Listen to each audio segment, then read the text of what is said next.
Good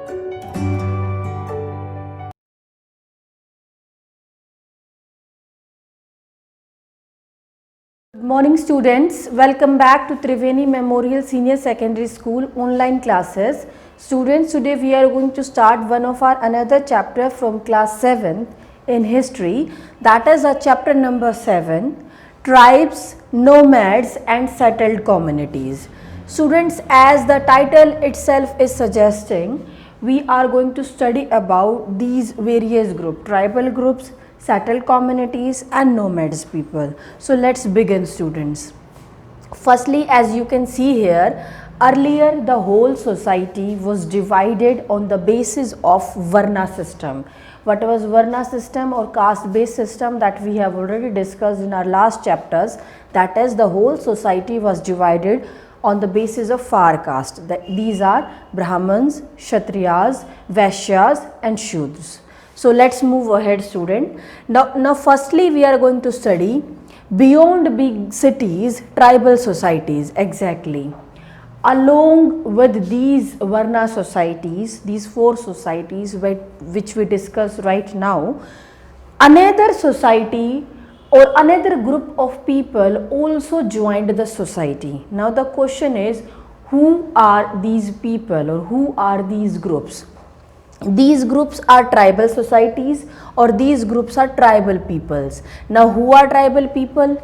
Tribal people are basically those people who were originally inhabitants of forest, and as these people were displaced from the forest because of various reasons, they became part of ordinary society, they became part of Varna system, and they started working under the rule, under the kingship of various rulers, and they find their life very difficult under these rulers, under these kingdoms, because dominating castes, as already I told you about the Varna based system, used to dominate these tribal groups in the society. And why they want to dominate these tribal people?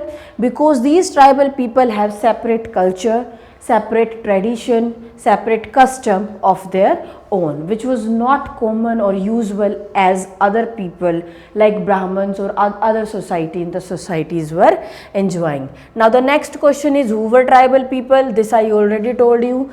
Tribal peoples were the original inhabitants of forests. These were those people who were displaced from the forest because of the establishment of industries or for search of mines, etc. Iron ore mines, steel mines or etc. for other purpose. This I already told you. They have their own kingdom, they have their own culture, tradition, beliefs, etc.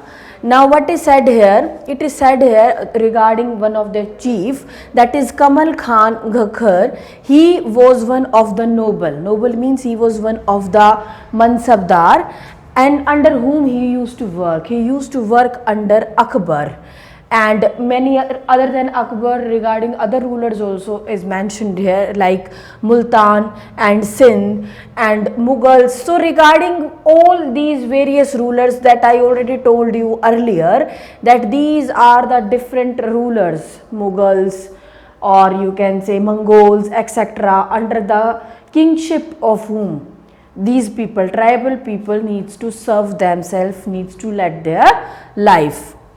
Thereafter students, examples of various tribal groups or communities are also given here, like you can say Gadis is one of the tribal community or one of the group which is found in different part of the country or different part of the subcontinent, like Ahams are there, like Nagas are there, many more. What are all these? These all are examples of your tribal communities. Now it is said here, like Raja Ram Singh under Akbar, famous people. These tribal community basically try to save themselves from not being getting defeated, but after beating or after fighting for a long time, they finally found themselves defeated under Aurangzeb, under Cheras or under different emperor. That is the reason why they started losing their powers. That is what mentioned here.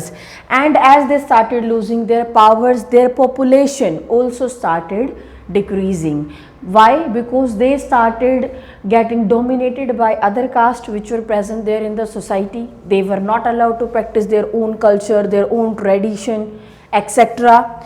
And as these people join the ordinary society now, they have to search for new jobs for themselves.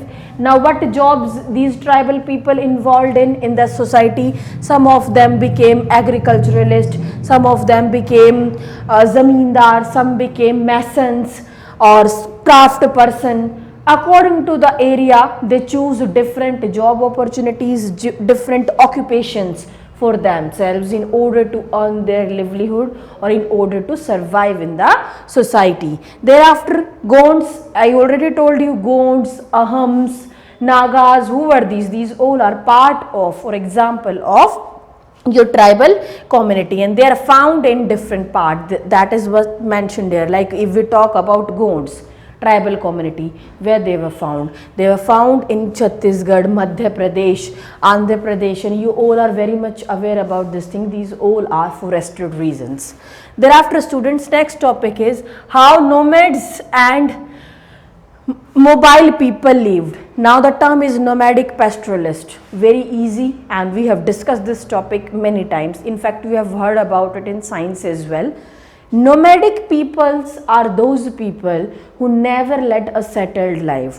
These are those type of people who used to move from one place to another place in search of food, in search of job opportunities, in search of more occupation and for earning their livelihood. You can see here they were involved in exchanging wool, ghee and other utensils and other important things with other persons as well. So who are these? These are nomadic pastoralists who do not lead a settled life.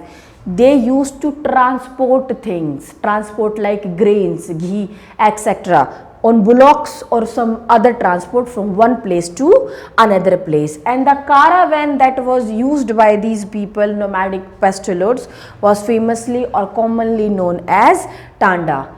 Now what is tanda? Tanda was the caravan used by nomadic pastoralists or one of the famous nomadic pastoralists or tribal group, that is Banjaras. So the caravan used by Banjaras was called as tanda, and I already told you the job of Banjaras, that they used to transfer, they used to transport grain from one kingdom to another kingdom, from one empire to another empire with the help of bullocks or some other animal from place to place on the orders of king or some other person. That was their job, because they never led a settled life.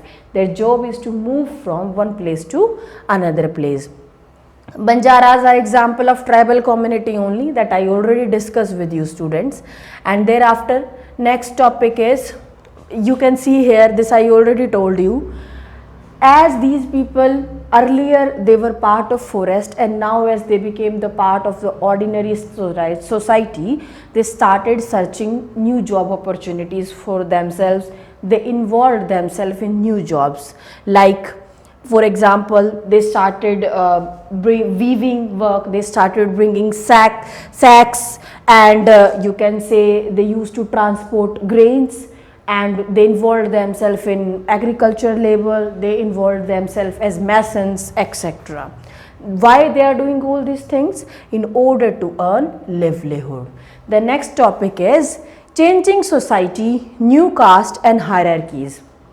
In the starting of the chapter only, I told you that in the very beginning the society was based on Varna based system. That is, 4 castes were there: Brahmins, Kshatriyas, Vaishyas and Shudras. But after some time, and especially when these new groups like tribal people became the part of the ordinary society, new jatis, new caste also emerged in the society, and that bring change to the caste system that was existing in the society. How? New I told you earlier also na, these people, in order to earn their livelihood, they started doing more jobs. Like some of them became carpenters, some of them became smiths, masons. So these new people or these new jobs encouraged new caste system or bring changes in the hierarchical caste system that was existing in the society earlier.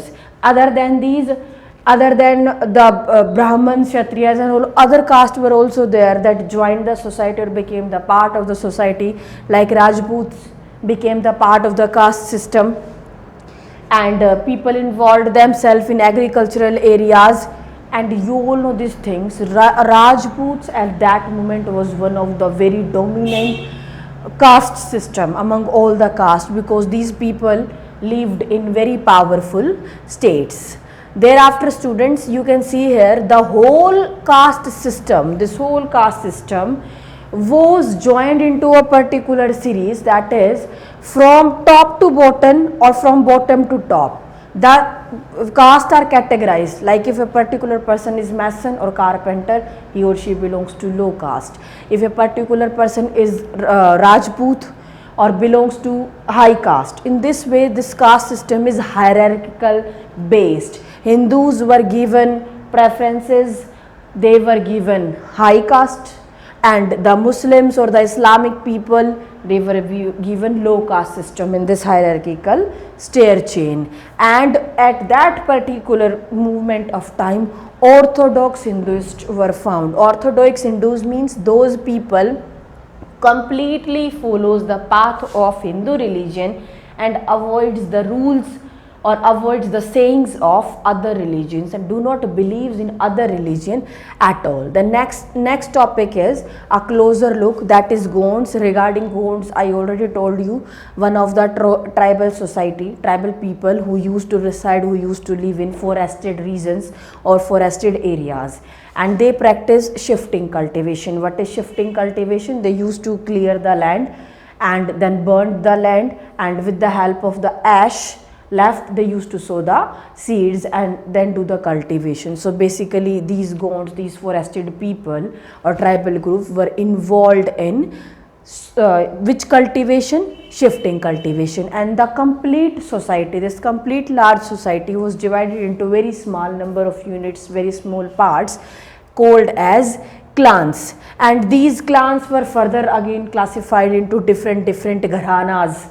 Like example is also given Katanga Gharana, many more. And as they have to live in a administrative system, centralized administrative system.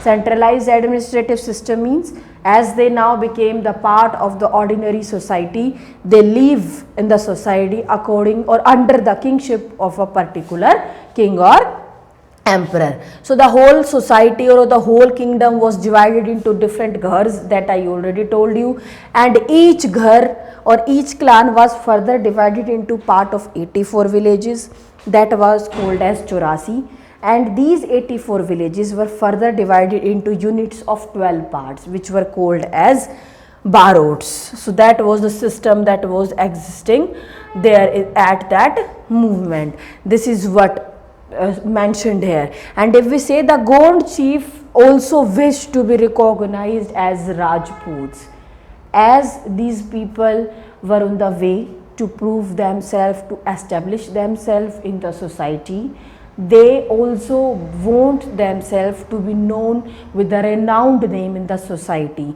That is, they want themselves to be chosen or to be called in the society with the name of Rajputs, because Rajputs at that moment was one of the prominent or dominant caste, and different Rajas were given different titles.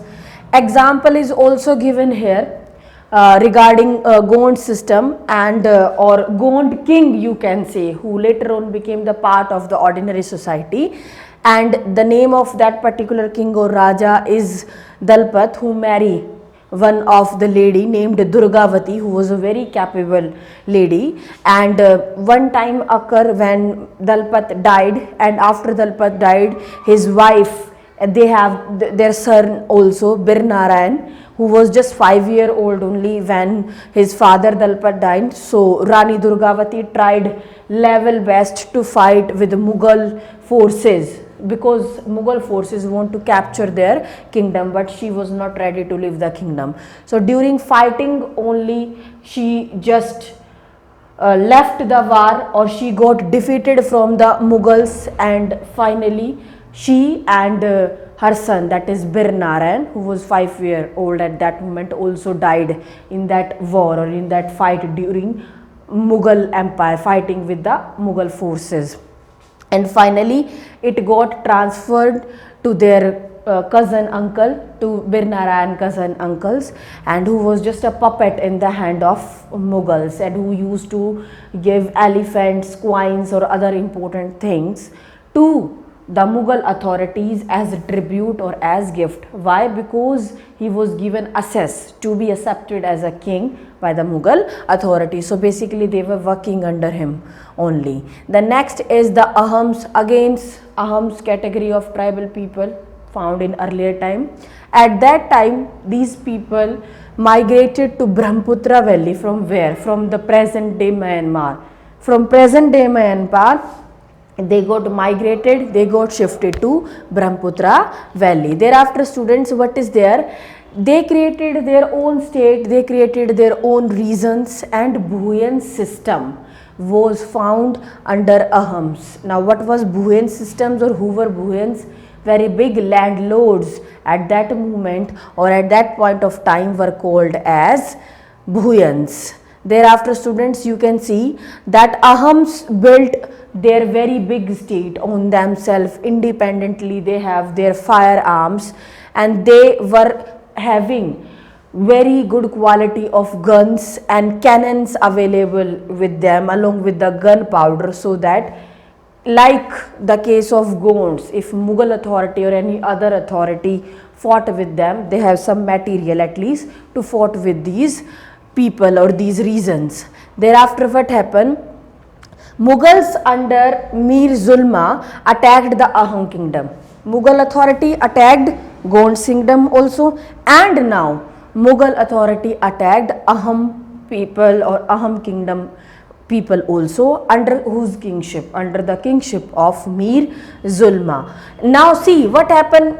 Obviously they, like Gonds only, they also tried to you can say fought with Mughal authority, but after certain period of time they got defeated, and unwillingly they have to become the part of Mughal Empire. Now as Ahams became the part of Mughal Empire, the Mughal authority started using Ahams people as the forced labor. Forcefully they were forced to be labor, to do or to work as a labor under Mughals, and now these forced labor were given a special name. These forced labor were given the names of Paks, under whom kingship, under whom emperorship, you can say under Mughals. So forced labor were called as Paks, that I already told you. Then obviously the Mughal Empire, they used to do the census. Census means they used to collect the information from the very populated area presented in their area and less populated areas also,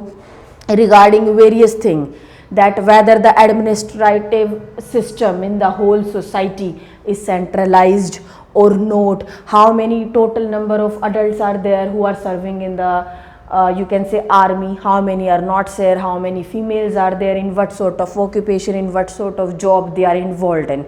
For getting all these information, census was done at that time. Now if we talk now, almost all the adult members, especially the males, they became the part of army at that times, and they introduced new methods and new techniques for themselves. Aham started joining themselves under various big kingdoms. They merged themselves because they were not left with any other option with them. And again, these clans, these Aham society under different kings were divided into again different clans, different small units that I already told you, which were called as khels, that I already told you regarding khels and clans in the last topic also. So though they were working as forced labor, though they were working under Mughal authority, but they did not stop practicing, did not stop following their own custom and their own religion. But as the Brahmins and the other people were in majority, definitely they kept an influential impact on their lives, especially about Hinduism that I already told you. Orthodox Hindus were at that time, and they forced these people that they need to abide by their culture, their tradition and practice, and just need to follow or need to adopt the practice or the teaching of Hinduism if they want to survive in the society. So definited Aham society was very sophisticated, very well behaved, very ethical, and they know how to get adjusted in the society under different king, and they got adjusted themselves. Different theatre work in different languages, in Sanskrit languages or in Assamese, on these people, on the life of these people is shown in the form of dramas, literature, etc. in different languages, that is on the life of Ahams or Gonds. Thereafter students, our last topic is conclusion of the chapter. Obviously the name itself suggested only. In this chapter we studied about the changes that take place in the society, about the different tribal groups, about the different settled communities, and how the emergence of new caste took place in the society other than the Varna system in the society, and of course the concept of orthodox Hinduism also, that how at that moment Hindus were in dominance and they believe in their teachings, their ideologies only, and do not believe in other teachings at all. And in this chapter we studied how conflict was there between the tribal society and between the dominant societies which were already prevailing in the society. So students, that's it about our chapter. Hope you understand the chapter very well, and now we will discuss the question answers of the chapter. So let's start students. Our first question is match the following. Various options are given to you. I already told you, if we talk about Ghar, I told you that it was divided into the unit of 84 villages which is called as Chorasi. Then is Tanda, that was the caravan used by the Banjaras. Then next is your labor. I told you Ahams, they were as forced labor and were given a specific name called as Pek. Then is clans, these were called as Khel, and then is your Sib Singh Aham state, and then is your Durgavati who belongs to Ghara Katanga, and I told you how she fought like a warrior. The next one is your fill in the blanks, in which your first one is the new caste emerged within Varnas were called Jatis. New Jati system emerged, na, low Jati, high Jati. I give you examples. Dash was historical work written by Ahams. The answer is Buryanis. The next is the dash mentioned that Garha Katanga had 70,000 villages. What mentioned? Akbarnama. The next is, as tribal states became bigger and stronger, they gave land grants to whom? To the temples, to the Brahmins, one of the dominant part in the society. The next is your true or false. First one is your tribal society had rich oral tradition. This one is true. Then your next one is there were no tribal communities in the northwestern part of the subcontinent. This is false. Tribal communities were there in the northwestern parts, Orissa and West Bengal. We already discussed about those areas. Then third one is the Chorasi in Gond states contain several cities. That is false. Several cities were not there. The next one is the Bhils again the part of tribal community only, lived in the northeastern part of the subcontinent. The answer is false. Moving ahead students, next question is what kind of exchange took place between nomadic pastoralists and settled agriculturalists? What sort of things they used to exchange with each other? I already discussed that with you. things like wool, ghee, utensils, etc. The next question is, how was the administration of the Ahom state organized? I already told you, these people became forced labor under Mughals and they were recognized with a specific term called Paiks. Thereafter, the Paiks used to rotate, that is, they used to shift from one place to another place after certain time, and after some time they got broken into different units under the kingship of different rulers. So the next question is, what changes took place in Varna based society? I already told you, new caste, new jatis became the part of Varna based society, like Rajput clans came into existence, masons, your craft persons, or you can say agricultural laborers, they became the part of the society, carpenters, smiths, etc. The next topic is, how did tribal societies change after being organized into a society, into a state? How they got changed?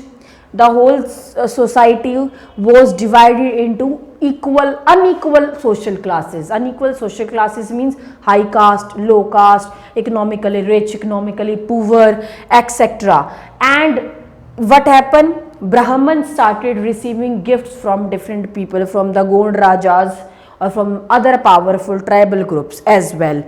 And Gond chiefs also established themselves or want to get themselves accepted as Rajput. This I already discussed with you, because at that moment Rajput was one of the prominent caste existing in the society at that point of time. The next is, were the Banjaras important for the economy? Obviously Banjaras were important for the economy. Why? Because they never led settled life. They were the one who used to transport grains on bullocks or some other material from one place to another place. So they have a very important significance for the economy. The next question is, in what ways was the history of the Gonds different from that of the Ahoms? You know these things very well. If we talked about Gonds, they lives in Gondwana land, whereas if we talk about Ahoms, they shifted to Brahmaputra Valley from present day Myanmar. On the other hand, Gond practiced shifting cultivation. On the other hand, Ahoms did not practice shifting cultivation. Gond's kingdoms were very large, whereas Ahoms kingdoms were not so large. On the other hand, Gond kingdoms were divided into different ghars, and Ahoms kingdoms, they got joined or they became the part of the large state or society. Gonds did not use firearms. On the other hand, Ahoms used firearms. So these are certain differences between the Ahoms tribal group and the Gonds tribal group. So next question is, and what is the similarities between both these groups? This I already told you that these both tribal groups, Ahoms as well as the Gonds, they both were, irrespective of doing much efforts, they both got defeated by certain Mughal authorities, by certain Mughal powers, and hence both became the part of Mughal empire, because both were defeated by Mughals at a particular point of time. So students, that's it about our chapter. I hope you understand the chapter very well. Thank you students.